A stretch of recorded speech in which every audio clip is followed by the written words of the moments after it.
Hi guys, మేమైతే Chennai rail మ్యూజియంకి వెళ్ళాము. అక్కడైతే నాకైతే ఇక్కడ ఉండే వందే భారత్ అనేది చాలా బాగా నచ్చిందనమాట. చాలా అట్రాక్టివ్గా ఉంది.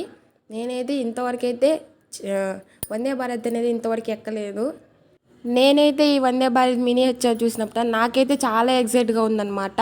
ఎందుకంటే ఆ వందే భారత్లో ఒకసారైనా జర్నీ చేయాలనేసి. మీకు మరిన్ని డీటెయిల్స్ కావాలంటే డిస్క్రిప్షన్లో ఉన్న లింక్తో మా ఛానల్లో ఉన్న ఫుల్ వీడియోని అయితే స్కిప్ చేయకుండా అయితే చూసేయండి. మీరు లైక్ చేయండి, కమెంట్ చేయండి, షేర్ చేయండి అండ్ సబ్స్క్రైబ్ చేసుకోవడం మర్చిపోకుండా చేసుకోండి. And bye and